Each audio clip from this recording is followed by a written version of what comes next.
buenos días, tardes, noches, desde donde te encuentres. Bienvenidos y bienvenidas a nuestro programa Salud Emocional. Otro programa más donde hablaremos de todos los impactos emocionales que podemos tener, pero lo más importante, cómo afrontarlos. Pero hoy tenemos un tema candente, maravilloso, que sé que te va a encantar. Hoy vamos a hablar del respeto, pero el respeto visto desde las violencias basadas en género. Quiero invitarte a que te quedes durante todo este programa porque tenemos una invitada supremamente especial. No te voy a decir todavía quién es porque la vas a conocer más adelantico. Entonces, de verdad que bienvenidos, bienvenidas. Quiero dar un saludo muy especial a España, a todas las personas que nos están viendo en este momento en el programa, también a todas las personas que acá a nivel regional, a nivel nacional nos están viendo en Colombia. Y quiero recordarles que en este momento estamos en transmisión en directo en todas las plataformas o en todas las redes sociales, como es YouTube, Instagram, Facebook, como canal CNC en vivo. Bueno, quiero invitarlos e invitarlas a que vean este video que ya nuestro gran productor Junior te lo va a poner en pantalla y quiero que prestes muchísima atención. ¿Lo tenemos listo, Junior? Perfecto, adelante. Uno de los padres de la era computacional, pionero en inteligencia artificial, salvar al menos 14 millones de vidas y que tu país te condene por ser homosexual. Esta es una breve historia de Alan Mathison Turing. Desde muy pequeño, Alan Turing fue un buenazo para las ciencias y el deporte. En un periódico local cuentan que a los 14 años se aventó más de 90 kilómetros en bici porque el primer día de clases coincidió con la huelga de Inglaterra y no había trenes que lo llevaran a su internado. Así que él decidió hacer este recorrido con sus propias piernas. Este internado marcó un antes y un después para Turing. A pesar de ser un crack en las matemáticas y química, ganar casi todos los premios que se otorgaban en esa escuela y entender problemas muy avanzados como la propia relatividad sin saber nada sobre cálculo, sus profesores criticaban constantemente la independencia que tenía en sus estudios. Y es que Alan consideraba que el sistema educativo era rígido e ilógico, por lo que prestaba poca atención en las materias que no le interesaban para concentrarse mejor en las que sí. Ahora, hagamos un salto de 13 años en el tiempo hasta 1939, cuando estalla la Segunda Guerra Mundial y el ejército británico convoca a 9,000 personas a trabajar en una misión ultra secreta, descifrar los mensajes indescifrables que los alemanes lograron codificar a través de la famosísima máquina Enigma. La gran ventaja de Enigma es que era una máquina portátil, por lo que se podía transportar en barcos, submarinos y tanques de guerra, lo que permitía a cada operador mandar los mensajes cifrados sin importar desde dónde transmitía. Pero Alan también tenía sus propias ventajas. Como líder de su equipo y con amplio conocimiento en filosofía de las matemáticas, pensó, ¿y si para combatir a una máquina tenemos que diseñar otra máquina? Y ¡pum! Se inventó la bomba, que tenía la capacidad de varias máquinas Enigma, ayudando así a reducir entre 2 y 4 años el final de esta guerra. Solo para que te des una idea, al año se perdían unas 7 millones de vidas, así que al menos Turing y su equipo salvaron 14 millones de ellas. Y así fue que Alan Turing puso bien firmes las bases de la informática y las ciencias de la computación. Se convirtió en el padre de la inteligencia artificial al diseñar un test que mide la capacidad de una máquina para hacerse pasar por un ser humano. También hizo un gran trabajo en cibernética y en patrones matemáticos en la biología, pero desgraciadamente todos estos logros permanecieron ocultos en las sombras durante muchos años. Alan Turing era todo esto que él mismo fue descubriendo desde los 14 años en aquel internado del que les conté. Ahí también descubrió que era gay cuando se enamoró de Christopher Morcom, la primera persona con la que podía hablar de matemáticas, rompecabezas y su pasión por la ciencia. Después de la muerte de Christopher por tuberculosis, Alan también se descubrió como ateo. Muchos años después, Turing se vio obligado a confesar su homosexualidad, muy consciente de que en la Inglaterra de 1952 era ilegal cometer actos homosexuales y muy convencido también de que no tenía que disculparse por eso. Fue acusado por indecencia grave y perversión sexual. Al final del juicio le ofrecieron prisión o libertad condicional y tomó la opción de ser libre a cambio de castrarse químicamente con el objetivo de dejarlo incapaz de tener relaciones sexuales. Este proceso fue doloroso, hizo cambios muy fuertes en su cuerpo, le surgieron pechos, aumentó de peso y sufrió de disfunción eréctil. 2 años después, en un 8 de junio, lo encontraron muerto junto a una manzana mordida recubierta de cianuro. No sabemos si este acto mortal fue debido a uno de sus tantos experimentos, que en este caso habrá salido mal, si alguien lo envenenó sin que él lo supiera, o si fue un suicidio. Pero definitivamente, estos últimos años no fueron los más felices de su vida. Con el tiempo, el trabajo de Turing comenzó a salir a la luz, y personas influyentes, como el mismísimo Stephen Hawking, presionaron al gobierno para que se le perdonara oficialmente, y lo consiguieron en el 2013, cuando la reina Isabel le otorgó el perdón real. Hoy, el genio de Alan Turing puede separarse totalmente de una característica que nunca debió quitarle el debido reconocimiento. En el 2004, se inauguró un instituto con su nombre y en su honor. Desde 2014, el premio Alan Turing para las ciencias de la computación, que es equivalente al Nobel, es patrocinado por Google. Y el 23 de junio de este año, el mismo día de su cumpleaños, comenzará a circular su cara por toda Inglaterra en el billete de 50 libras, donde también se encuentra su fecha de nacimiento en código binario y una frase que se aventó en una entrevista. Esto es solo un anticipo de lo que está por venir y solo la sombra de lo que va a ser. Fuiste y serás por siempre un grande, Alan Turing. Bueno, me imagino que ya conocías la historia de Alan Turing y si no la conocías, te la presento. ¿Qué te pareció ese video? ¿Qué te pareció esa historia? A mí la verdad me pareció conmovedora cuando salió la película, conocí la historia de él, cuando salió la película Código Enigma, que te invito a que la veas. No le estoy dando comercial, no me están pagando por ello, pero es una película que ya hace bastante rato la presentaron en cine, pero la verdad me conmovió bastante cómo atropellamos a otro ser humano solamente porque piensa diferente a nosotros, porque tiene una decisión, una elección diferente a nosotros. Entonces, mentes brillantes de la humanidad han sido atropelladas que pudieron haber aportado mucho más. Lo que muestran en la película es que él, a raíz de todo el proceso biológico en el cual se vio sometido para poder quedar libre, pues lo que se supone, es una suposición, es que esto lo puede llevar, y por eso estamos hablando de este tema en salud emocional, esto tuvo que haberlo afectado a nivel emocional. Y obviamente pues el haberle reprimido y castrado literalmente su emocionalidad, su expresión, pues lo pudo haber llevado a un estado depresivo, que lo pudo haber llevado al suicidio, porque lo que mostraban en la película, que no lo vemos en el video, es que las medicaciones, o sea, el medicamento y todo el tratamiento que a Alan Turing le enviaron fue afectando su capacidad productiva a nivel científico, a nivel intelectual. Entonces, por los dos lados, él se sintió atacado y disminuido como ser humano.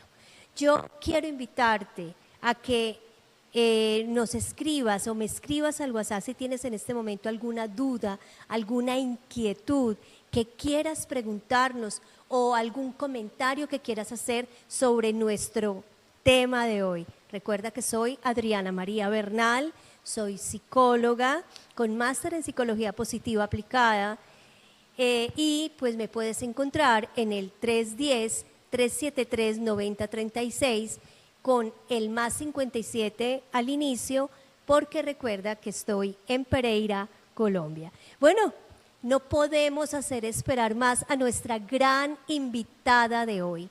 Es un honor para nosotros tener en este set a Andrea Romero. Ella es una mujer, estudiante de administración pública, pero yo quiero que ella se presente, que tú conozcas a la calidad de mujer que es Andrea y que ella nos cuente todos los deseos que ella tiene para aportar a la humanidad, todo lo que viene haciendo, porque no lo está haciendo a partir de ahora, sino que tiene una historia, un recorrido donde ella ya ha empezado a tener nombre en nuestra región. Andrea, bienvenida. Adelante, queremos saber de ti, conocerte más. Claro que sí, muy buenos días. Muchas gracias, Adriana, por tan maravillosa presentación. Pues hombre, sin palabras totalmente, porque creo que así como lo mencionas, estudio administración pública, ya voy por tercer semestre, pero adicional también he sido una persona que hace activismo por los derechos humanos, pues obviamente por mi condición de vida, pues he aprendido mucho sobre derechos de población LGBTI. Entonces, bueno, yo creo que todo ese trasegar me ha llevado por muchos caminos, demasiados caminos. Bueno, quiero que nos cuentes uno de los caminos que lo supe desde antes de conocerte, que nos representaste, ya eres reina. Cuéntanos un poquito uno de esos caminos que hablabas ahorita. Bueno, fue una experiencia muy maravillosa en la cual participé en un reinado nacional. Este fue un reinado donde pues tradicionalmente iban solo personas cisgénero. De hecho fue un evento nacional donde fui la primera persona trans en ser incluida en un certamen tan importante de estos. Pues fue una experiencia maravillosa. Estuve en compañía de la Corporación Belleza de Risaralda, mi preparador de reinas fue Juan Tangarife, también tuve el apoyo de la agencia de modelos Lilian Arango, y pues creo que todas esas herramientas que adquirí me han permitido avanzar mucho más en una sociedad, en búsqueda de una sociedad más igualitaria, justa y equitativa. Maravilloso. O sea que te puedes dar cuenta, nos podemos dar cuenta que nuestra invitada de hoy es una persona supremamente especial. Andrea, quiero que hablemos sobre el tema de Sara Millerey González, mujer trans de 32 años que lamentablemente en Bello, Antioquia, mi región, me duele más que todo porque fue allá, fue brutalmente agredida y a raíz de esta agresión murió horas después de ser rescatada. ¿Qué piensas de Sara Millerey y de muchas otras mujeres trans que ya han pasado por lo que ella pasó? Bueno, realmente este es un caso, la verdad, donde la dignidad del ser humano quedó vuelta por el ultrajada. Siento que si no hubieran tenido la osadía de grabarlo, quizás no nos hubiéramos dado cuenta. Sí fue un hecho muy humillante de que sus agresores, después de que le rompieran los brazos, las piernas, la arrojaran a un río, ¿cierto? Como queriendo lavar toda esa indignidad de lo que para, según ellos, significa ser una persona trans. Vulnerar la dignidad de un ser humano a ese nivel, la verdad, no tiene igual. Y así, lo que le hicieron a Sara Millerey es como las muertes violentas, no ha sido la única. En Colombia hemos tenido muchos casos de mujeres trans que son encontradas atadas en árboles. Sus agresores, cuando las van a matar, lo primero que intentan hacer es con los puñales sacarles los implantes. Y eso es un tipo de violencia que vivimos las personas trans, pero hay muchas. O sea, también está el caso de La Leona. Ella era una estilista, o sea, ella estaba en su lugar de trabajo y llegó una persona y la mató, porque sí.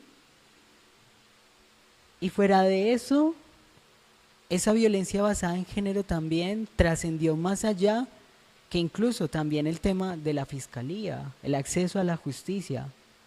Hablando de Sara Millerey, por ejemplo, volviendo a ese caso, fue muy indignante como salió el secretario de Seguridad de Bello a referirse a Sara en pronombres masculinos. O sea, ni siquiera después de muerta a las personas trans se les respeta su identidad, se les respeta su derecho. Andrea, yo quiero que a los televidentes, a ver, vamos a hablar algo, ¿sí? Apenas hace muy poco, de pocos años para acá, se está empezando a hablar más abiertamente del tema de identidad de género, de elección, ¿cierto? Preferencia sexual. Hablo más abiertamente, o sea, eso se ha hablado, pero de pronto en Colombia apenas se está abriendo. Aquí todavía estamos bastante cerrados en el tema. Si tú vas a Europa, inclusive en España, que tuve la oportunidad de ir, allá se respeta más y es más abierto en algunas regiones, en algunas ciudades, es mucho más abierto, pero aquí yo sé que es todavía hay muy cerrado, pero hay mucho desconocimiento del tema, muchísimo.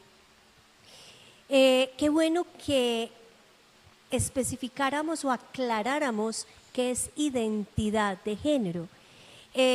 A diferencia, porque, a ver, yo desde la experiencia que tuve trabajando con la Dirección de la Mujer y Asuntos de Género, conocí, de verdad, tuve la oportunidad de educarme frente al tema. Las personas que somos heterosexuales, y tiene otro nombre, hablas de cisgénero, ¿cierto? Que exactamente, que nos identificamos con nuestro cuerpo, nos identificamos con nuestro cuerpo y nuestro género es el mismo, ¿no? Voy a aclarar eso. Sexo es el aspecto fisiológico que te define hombre o mujer, solamente hablando desde lo fisiológico, y eso está enmarcado en tus órganos genitales y reproductivos, ¿cierto? Entonces, tú naces hombre o naces mujer, dependiendo de tus órganos reproductores, ¿no? Pero el género es como tú te identificas.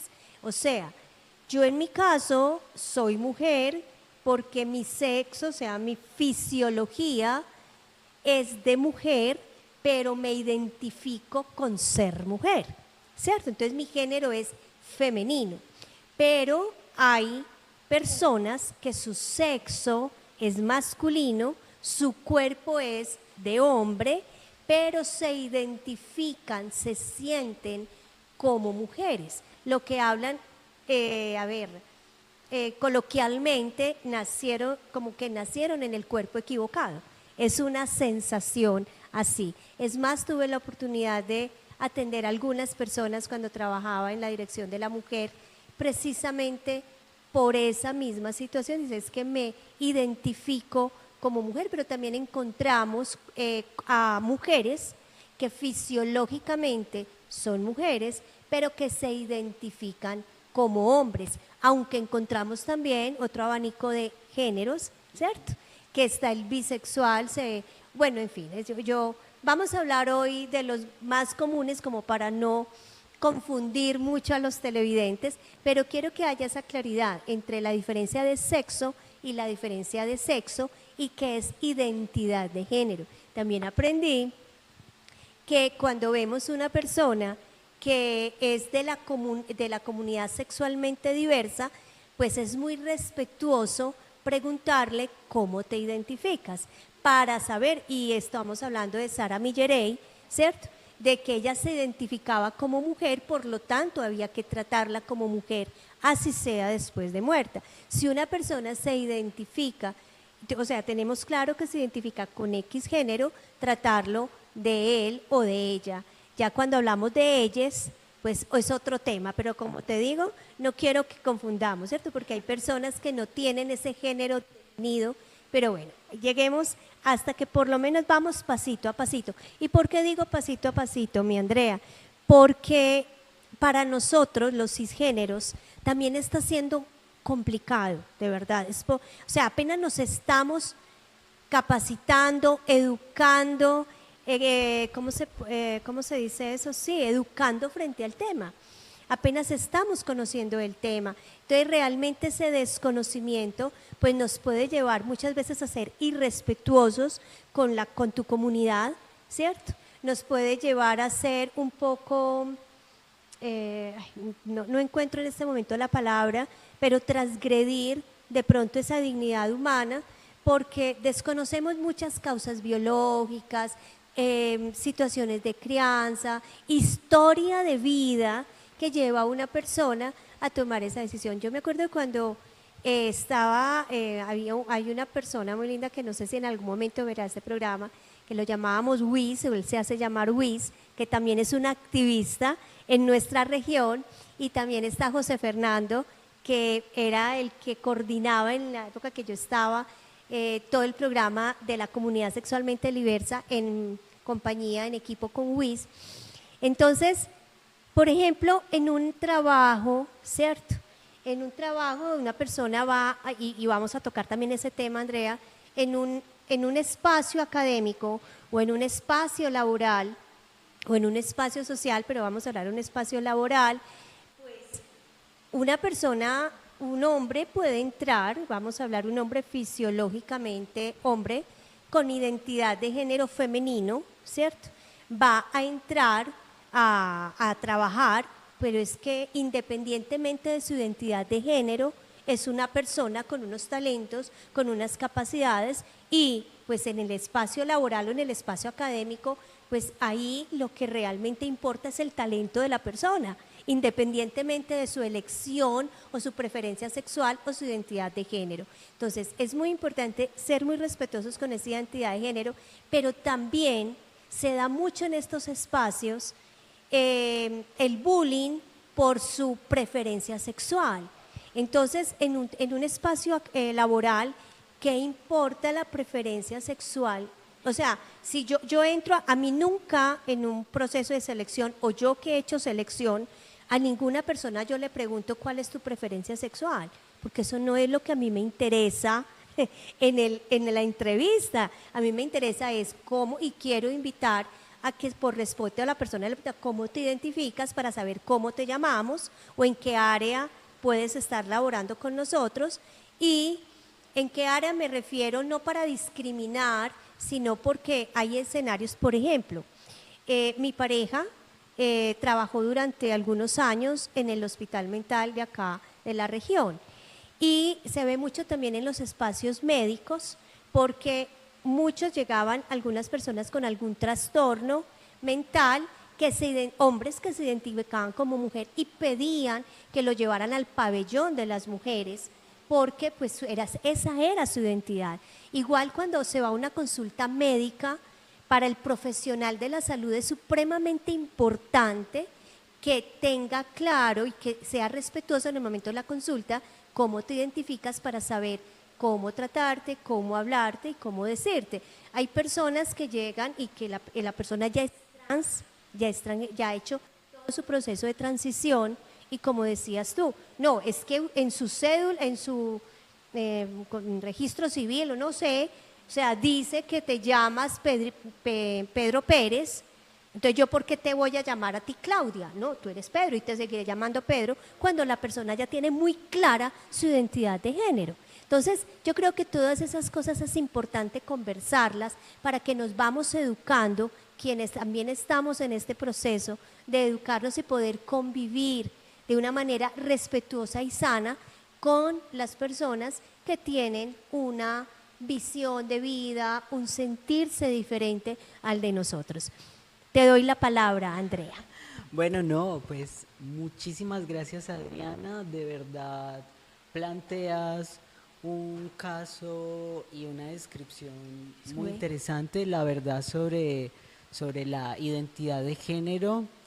Sí es cierto que se está hablando muy poco, pero pues obviamente voy a hacer un poco de historia de Colombia, ¿cierto? Entendemos que Colombia tuvo una constitución que duró más de 100 años, que fue la constitución de 1886, y pues en esa constitución decía que ser una persona como yo era un delito, y esa constitución estuvo vigente hasta 1991.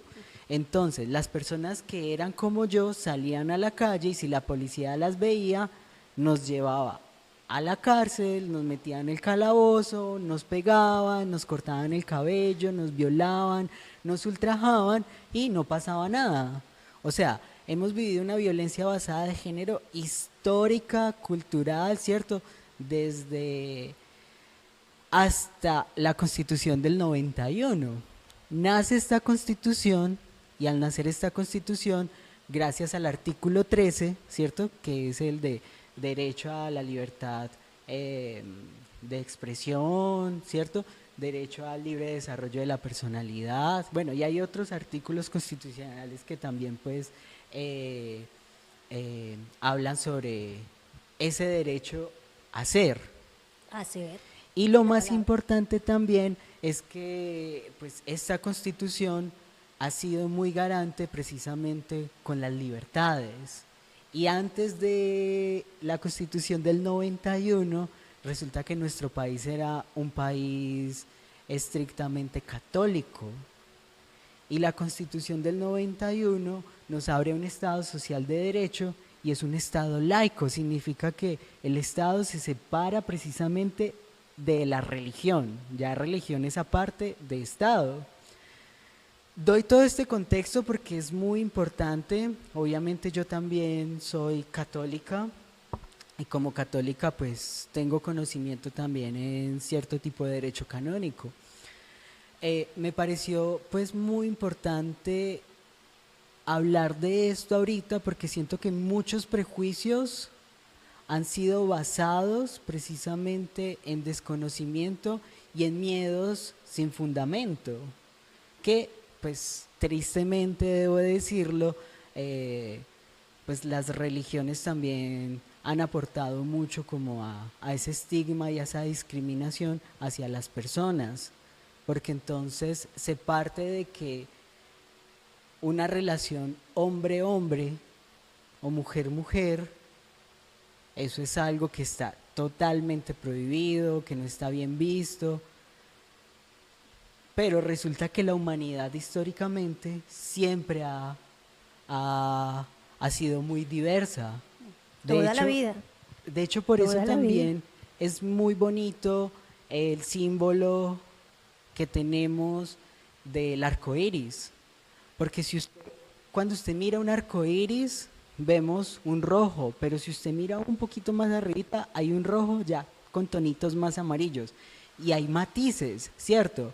Y resulta que solamente he hablado de orientaciones sexuales. De hecho, hay algo muy bonito también que podría sintetizar como toda esta charla y toda esa introducción tan bonita que usted hizo, y me parece muy bonito el hecho de que pues usted, una doctora profesional, ¿cierto?, tenga esa empatía hacia la población diversa, y no solamente sexualmente diversa, también somos poblaciones con identidades de género diversas, que aquí ya podemos pues como hablar más de las identidades trans. Entonces, no sé si su merced conoce un dibujo que es como una galleta de jengibre, que esa galleta de jengibre resume como todo lo de identidad de género, orientación sexual, expresión de género, y también hasta habla de genitalidad. Pues no sé si de pronto en máster nos podrían como ayudar a investigar. Se llama galleta de jengibre de género o gingerbread gender, pues en inglés. Pero pues esa es una síntesis como para entender un poco de qué es eso de las personas trans, qué es eso de las personas homosexuales. Yo voy a usar mi cuerpo como para dar una explicación y una síntesis breve, ¿cierto? Pues primero, la identidad de género está aquí en mi cerebrito, ¿cierto? Mi orientación sexual podría dibujarla aquí en mi corazoncito, porque la expresión de género es cómo yo me identifico, cómo yo me reconozco. Mi orientación sexual está en mi corazoncito, entonces es a quién me gusta darle piquitos y de quién me gusta recibir piquitos. De quién me enamoro, ¿no? Exacto, y la expresión de género podría dibujarla aquí, ¿cierto? Afuera es cómo yo me expreso ante la sociedad y cómo me reconozco en mi búsqueda de mi libertad de expresión, cómo yo me relaciono en sociedad. Eso es la expresión de género, ¿cierto?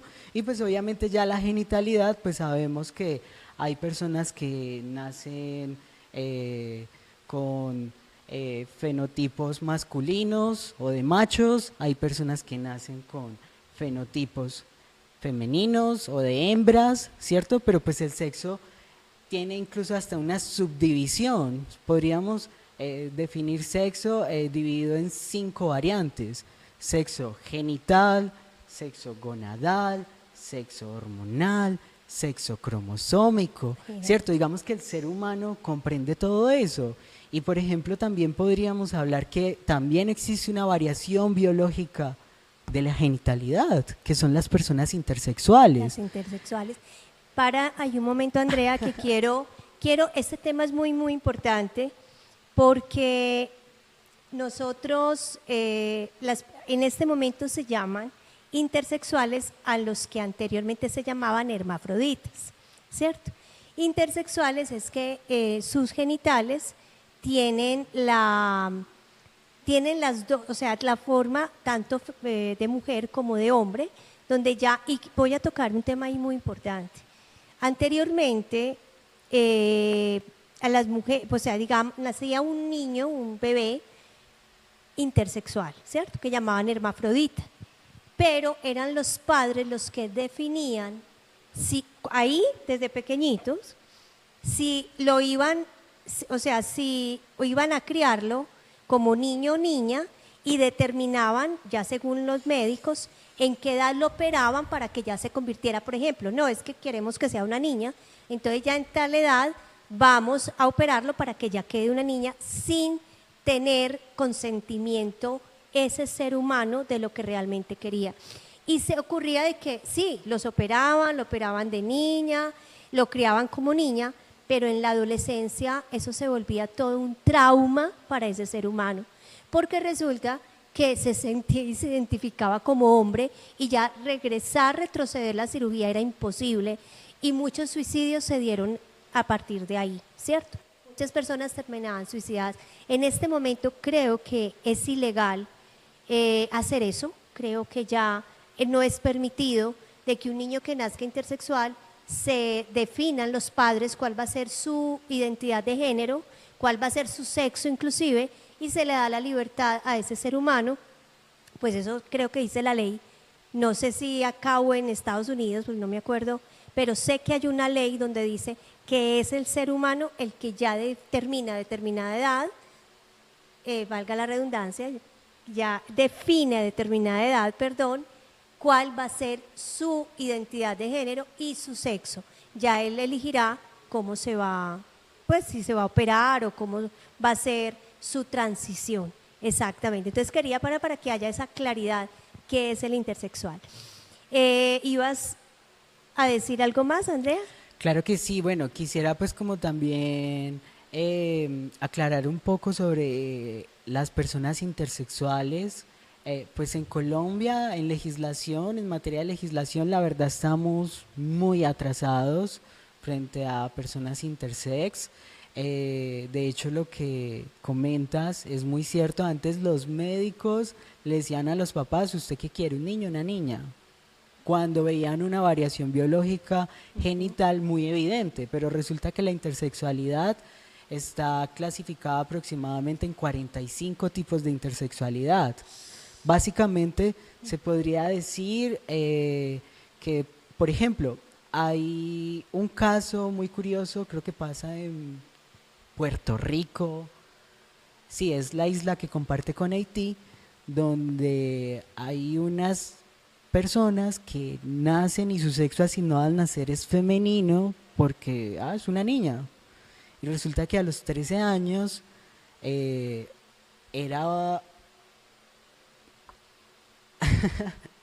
Es que estoy buscando, o sea, básicamente las gónadas Sí. estaban internas. Y pues obviamente, como ustedes saben, los hombres tienen unas gónadas que son externas, pues los que Sí. fenotípicamente Los machos, testículos. exacto, tienen unas gónadas externas. Entonces resulta que a estas personas a los 13 años las gónadas les bajan. Y pues tienen un apodo muy gracioso, pero esto es una realidad, les conocen como los hueve y 13. Entonces esto es parte de la naturaleza. Entonces son diferentes tipos de intersexualidad que pues obviamente por tabú, por estigma, no se habla y no se conoce mucho, pero pues obviamente es algo que existe y siempre ha existido en el ser humano. Entonces no siempre las intersexualidades son tan evidentes, ¿cierto? Como que, ay, sí, la persona tiene esa ambigüedad genital. No, sino que muchas veces también puede ser que la persona sea una persona intersexual que sea genotípicamente macho, pero tenga una intolerancia a los andrógenos. O sea, su cuerpo no asimila la testosterona como en el caso de un macho fenotípico, ¿cierto? Pues si hablamos ya desde la parte biológica, entonces cuando uno ve a esa persona, uno ve a una persona 100% femenina, pero pues cromosómicamente o su cuerpo, su sistema endocrino, pues no va a soportar, pues no va a procesar efectivamente la testosterona. O está el caso también de personas que son fenotípicamente hembras y pues su cuerpo no procesa efectivamente los estrógenos o tienen unos desbalances hormonales y producen mucha testosterona. Por lo menos el caso de Imane Kelif, ella es fenotípicamente una hembra. ¿Se acuerda? La de la boxeadora. No recuerdo. Eso fue un tema muy sonado en el mundo, pero pues obviamente el análisis, no, es que ella es mujer, ella es hembra, ay, pero es que se ve muy masculina, y es que en el boxeo todas las que se enfrentan a ella dicen que pega muy duro, pues resulta que Imane Kelif presenta un desorden hormonal y ella produce un poco más de testosterona que le da esa fuerza pues en el boxeo. pero ay, una trans. No, ella es una mujer. Fenotípicamente es una hembra. Y mire toda la violencia que hicieron con Imane Khelif, cómo los medios la ultrajaron, que no, que es que un hombre no puede competir contra mujeres. Pues si es una mujer. O sea, ¿qué hacemos si tiene una ventaja biológica? ¿Ahí qué podemos hacer? Entonces, en ese orden de ideas, no dejemos competir a Usain Bolt, porque ese hombre es muy rápido y nadie le gana corriendo. Andrea, es un tema muy interesante. Para mí estos espacios son espacios educativos para que realmente conozcamos la realidad, nuestra realidad humana. Recuerden que el tema con que iniciamos es el respeto a la diferencia, el respeto por la dignidad humana de otro ser humano que simplemente piensa, siente o actúa diferente a tus creencias. Vamos entonces a un corte de comerciales, no te vayas, porque este tema sigue igual de interesante o más. Nos vemos. ¿Listo? ¿Cómo te está pareciendo el programa de hoy? Espero que te esté pareciendo interesante y que a todos en este momento nos toca de alguna manera, ya sea porque tu hijo haga parte de la población sexualmente diversa y estés en este momento en un proceso de aceptar de que tu hijo o tu hija haya nacido diferente a lo que tú piensas o anhelabas de un hijo y una hija. Por ahí hay una canción creo que es de Rubén Blades, cuando habla de que el padre quería que fuera todo un doctor, algo así, y cuando va y lo visita se da cuenta que lo recibió una mujer y muere solo en una clínica. Es la canción, creo que es Rubén Blades que la canta, o no, o sí. Entonces puede ser tu hijo, tu hija, puede ser un hermano, puede ser un familiar cercano, una amiga, un amigo, hasta el mismo vecino, para que tú no juzgues, no señales porque tenga una elección diferente a la tuya o un pensamiento diferente a la tuya o al tuyo. Bueno, Andrea, estabas comentando, porque me parece muy importante, que vamos a la parte legal. Antes de ir a la parte legal que tiene que ver con el tema, recordemos que hasta hace más o menos 20 años, no recuerdo exactamente, la homosexualidad y pues una identidad de género diferente a tu sexo era catalogado como una enfermedad, ¿sí? Y dentro de las enfermedades mentales era catalogada como una enfermedad mental. Y hace más o menos 20 años la sacaron del listado de enfermedades mentales porque se dieron cuenta. Y este tema es muy importante, Andrea. O sea, todavía se juzga que una persona con una identidad de género diferente tiene un problema mental y que tiene que ser tratado psiquiátricamente. Todavía se ve, todavía eso se ve y eso ya está reevaluado, científicamente comprobado, que no tiene nada que ver con una enfermedad mental. Andrea, te doy la palabra. Sí, efectivamente, a pesar de que ya está despenalizado, a pesar de que la OMS ya dijo que pues, la homosexualidad no era un trastorno mental, aún hoy en día en Colombia, hasta incluso me atrevería a decir que aquí en Risaralda y en Pereira hay organizaciones que así lo creen, sobre todo algunas organizaciones con unos pensamientos muy ortodoxos, muy conservadoras y hacen terapias de conversión. O sea, si detectan que un adolescente, un niño, un joven es homosexual o tiene una identidad de género diversa, o sea, es una persona trans o no binaria, pues inmediatamente la llevan, la excluyen, la retienen en contra de su voluntad y le hacen lo que mal llamado las terapias de conversión. He escuchado y conozco de primera mano casos de personas que le hacen tratamientos con electroshocks, las ponen y les hacen pues como no, usted tiene que ser un hombre, usted le tienen que gustar las mujeres, o usted tiene que ser una mujer y usted tiene que gustarle los hombres, o usted jamás en la vida usted va a hacer algo así, o le hacen que rituales de exorcismos, de liberaciones, como si eso fuera algo y algo pues del más allá. Cuando venga, ¿no? Es que es una persona y tiene derecho a ser y ese es el derecho de ella. ¿Por qué pretenden obligarle e imponerle a que asuma una identidad de género o una orientación sexual que la persona simplemente no le gusta? Es que no le gusta. Voy a poner un ejemplo con comida que puede que de pronto suene un poco gracioso, pero si a mí no me gusta el sancocho y a usted no le gusta el sudado, pero a mí me encanta el sudado y usted ama el sancocho, usted a mí no me puede obligar a que yo coma la comida que a mí no me gusta. Y, y por el hecho de que usted y yo nos gusten comidas totalmente diferentes, no significa que, ay, yo la tengo que tolerar. No, porque yo tolero lo malo, yo la tengo que respetar, son sus gustos.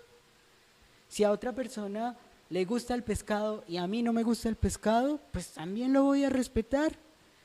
Estamos hablando de respeto y de hecho pues me pareció pues creo que es muy importante retomar lo que hablé al principio de la Constitución, que ya vamos a hablar de pronto de temas un poquito más legales, ¿cierto?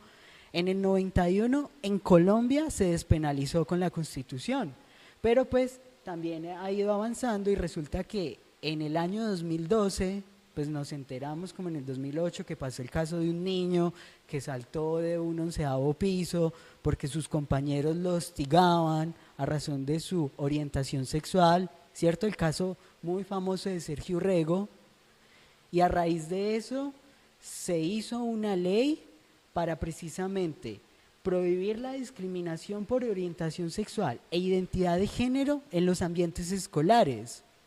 Esta ley no está buscando que las personas sean homosexuales, ni que los niños sean trans, ni nada de esas cosas absurdas que he escuchado hablar, sino que la ley 1413 del 2012, que ya es ley nacional, precisamente busca es que las personas que son diversas, que por lo menos las respeten y que tengan un marco legal de dónde hacer valer sus derechos, porque en el colegio nos pasa mucho. De hecho, a mí me está pasando en mi universidad, que estoy siendo víctima de hostigamientos en una universidad donde se supone que nos estamos formando los futuros tomadores de decisiones de este país.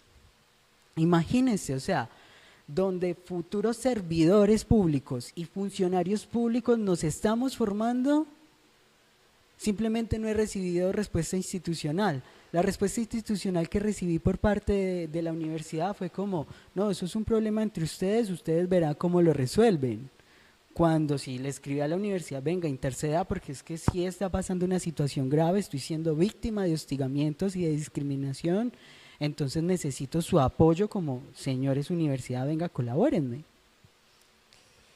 Ay, Andrea, con lo que hablábamos ahorita, en los diferentes escenarios, en los escenarios académicos, vemos el bullying que le hacen a los niños, es muy fuerte, que le hacen a los niños, pero mira qué tan importante la ley que tú nos estás diciendo, para que te des cuenta que, como hablábamos en el programa anterior, que hablábamos era del moving, que era el acoso laboral, que hay una ley que respalda o te respalda, en Colombia hay una ley que te respalda por tú tener una elección, una orientación diferente.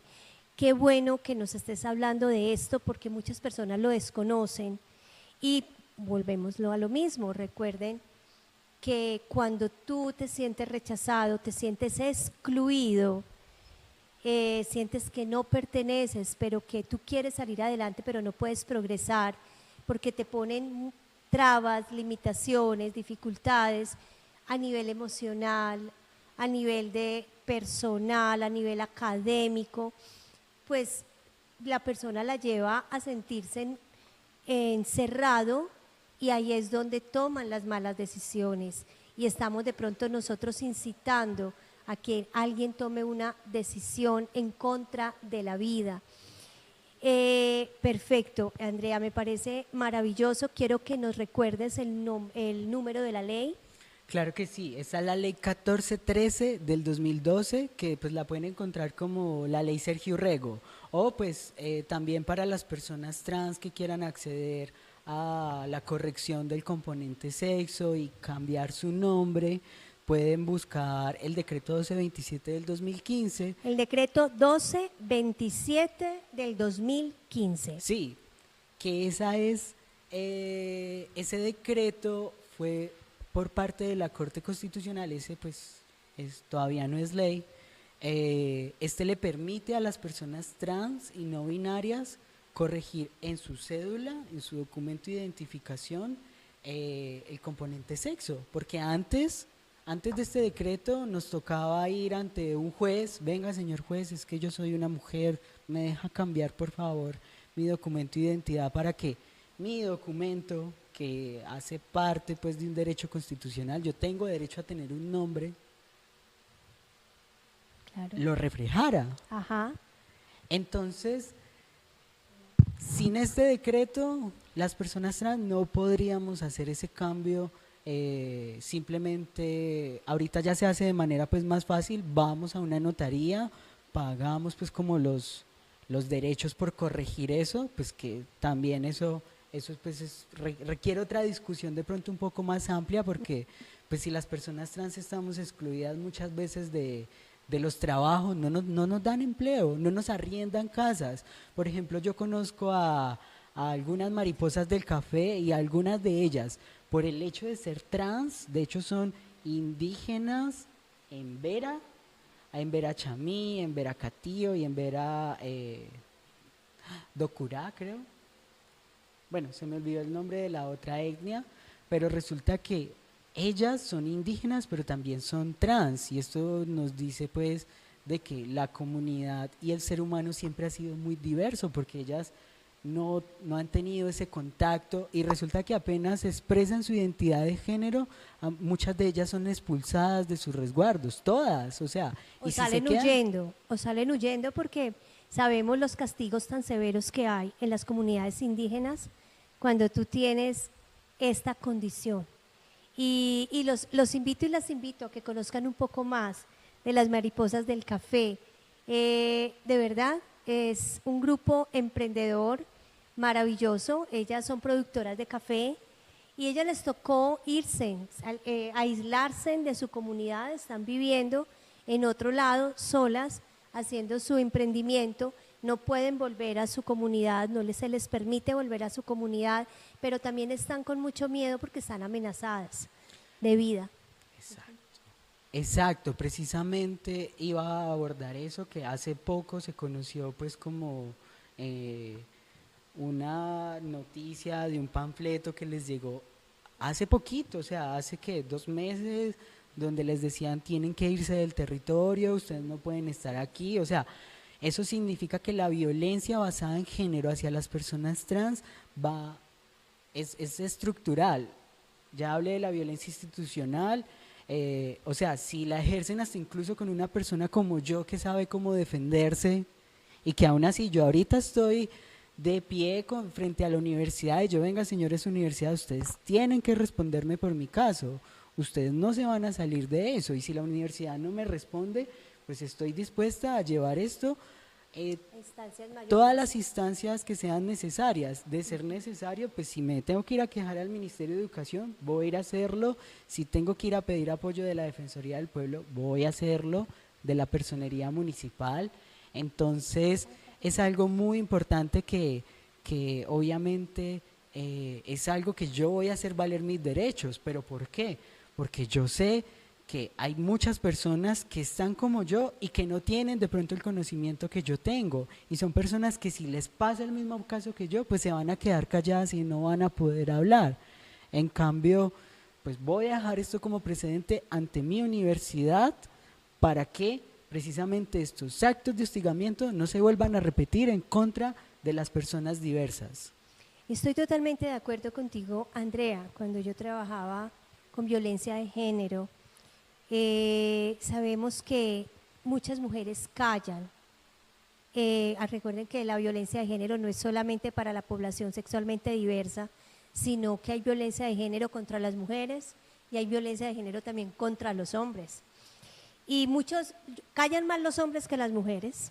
Vamos a hablar de violencia de género ya en general, pero muchas mujeres que callaban era precisamente por miedo, obviamente lo hacen por miedo, también lo hacían por desconocimiento de la ley, pero también lo hacían porque no sentían apoyo ni de la mamá ni de las hermanas y porque también su mentalidad era bastante machista. Pero cuando cuando hacíamos la asesoría y las escuchábamos, nosotros desde la dirección las estimulábamos a que denunciaran porque es una voz, o sea, vamos a hablar de que haya un violentador, un victimario recurrente en un espacio laboral, ¿sí? Pero si esta mujer no denunciaba, pues este hombre iba a seguir haciéndolo con otras personas en la organización y lo puede seguir haciendo a nivel de la comunidad, a nivel nacional y a nivel social. Igual ocurre con la violencia basada en género, la violencia a la comunidad sexualmente diversa. ¿Por qué es importante que hables? Primero porque yo sé que da mucho miedo. Yo sé que lamentablemente dicen tienen miedo a que la vida propia corra peligro o la vida, sobre todo que amenazan con el punto más débil o con un hijo, con la mamá o con el papá o con alguien cercano. Pero cuando se unen y se hace la denuncia, estás evitando que esto se propague, que ese victimario lo siga haciendo. Yo sé que en Bello la alcaldía de Bello, si no estoy mal, está pagando una recompensa alta para quienes denuncien, quienes agredieron a Sara Millerey, y esto va a evitar que eso se siga propagando. Es que lo único que estamos nosotros o nos estamos ocupando es que no haya más violencia, que violencia donde no hay sentido de que tenga que haberla, porque una persona, por ser mujer, por ser hombre o por ser de la comunidad sexualmente diversa, no hace daño por su condición sexual o su orientación sexual, o su orientación de género, perdón. Una persona, es diferente si estamos hablando de un psicópata que tiene un trastorno mental y una persona por ser de la comunidad sexualmente diversa no la hace psicópata, no la hace esquizofrénico, son diferentes. Tu condición mental y tu condición emocional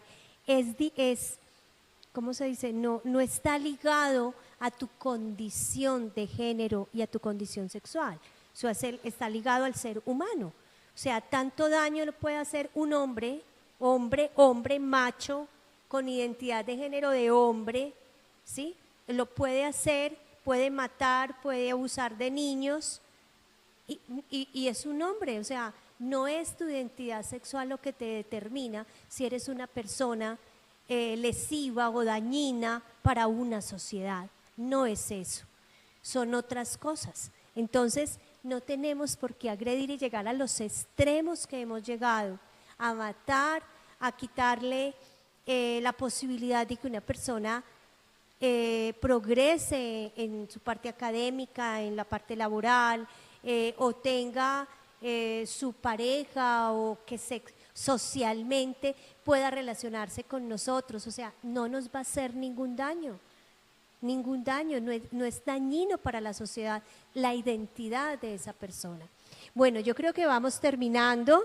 Yo quiero recordarles que me pueden encontrar a mi WhatsApp más 57 310 373 9036. Ahí me puedes escribir si quieres tener un espacio de conversación conmigo. Recuerda que estoy en las redes sociales, LinkedIn, me encuentras como Adriana María Bernal Molina, me encuentras en Instagram, Facebook, YouTube, como el canal de Ariadna. Recuerden que ese es mi seudónimo como escritora. También pueden encontrar mi libro a través de mí si de pronto les interesa, están interesados en saber cómo salir de tus laberintos emocionales. También conmigo pueden encontrar las esencias que son terapéuticas para ti, tienen múltiples beneficios, tanto físicos como emocionales y mentales. Y bueno, yo quiero que se nos despida nuestra gran invitada de hoy, Andrea Romero. ¿Cómo te quieres despedir? ¿Qué nos quieres decir? Bueno, pues Para concluir, me parece muy importante dejar un mensaje propositivo, ¿cierto? Eh, Creo que la violencia es estructural. Por ejemplo, ahorita que usted estaba hablando de la violencia ejercida hacia los hombres, también hay hombres trans que reciben esas violencias. Conozco de hermanos trans que han sido violentados cuando ellos quedaron en embarazo y fueron a recibir una atención ginecobstetra. eh, Llegaban las enfermeras y no le aplicaban algo para los dolores, sino que, ay, no, usted es hombre, usted aguanta.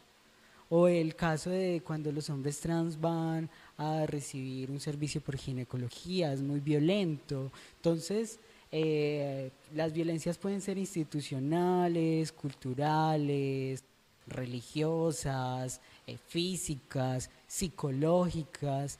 Entonces, como propuesta, pienso que más que tolerar, porque vuelvo, insisto, toleramos lo malo, es respetar. Una cultura del respeto y sobre todo en el marco de un Estado social de derecho. Así como usted tiene derecho a existir, las personas trans estamos, resistimos y continuaremos. Y de hecho, pues como para concluir, quiero acá contarles a toda la comunidad diversa y en especial a las personas trans y no binarias de Risaralda que en Colombia, en el Congreso en este instante está en trámite un proyecto de ley que es la Ley Integral para Personas Trans. Les invito a que conozcan, busquen más sobre la ley y que sobre todo las personas estudiemos porque pienso que una sociedad educada puede generar un país mejor del que ya tenemos. Colombia es un paraíso, pero a los colombianos nos falta estar a la altura del hermoso país que habitamos. Estoy totalmente de acuerdo. Incluyamos, no sabes de qué talento te puedes estar perdiendo, que puede entrar a sumar a que este país salga más adelante, sea mejor visto en el exterior. De verdad, o sea, hay talentos maravillosos. O sea, lo que importa es el talento y ese ser humano que está ahí. Lo otro es individual. Entonces, bueno, los esperamos dentro de 8 días, recuerda, 11 de la mañana, hora Colombia. En España creo que son las 6 de la tarde o 18 horas. Y bueno, en otros países, en otros lugares también nos ven, así que por favor, todos los viernes, 11 de la mañana, hora Colombia, acá en tu canal CNC en vivo y en directo. Un gran abrazo y recuerda que tu salud emocional está en tus manos. Depende de ti solamente regularla y buscar tu propio bienestar. Muchísimas gracias, Andrea. Un gran abrazo. Gracias. Y bueno, mucho por aprender y gracias por todo lo que nos aportaste. Claro que sí, es con mucho gusto y pues ya saben, quizá en 2028 Andrea Romero al Congreso, 2032 a la presidencia, no sabemos. Muchas gracias por este espacio, la verdad, súper linda la charla y en serio, estos espacios necesitamos que se repliquen más en Risaralda, en Colombia y en todo el mundo. Muchas gracias.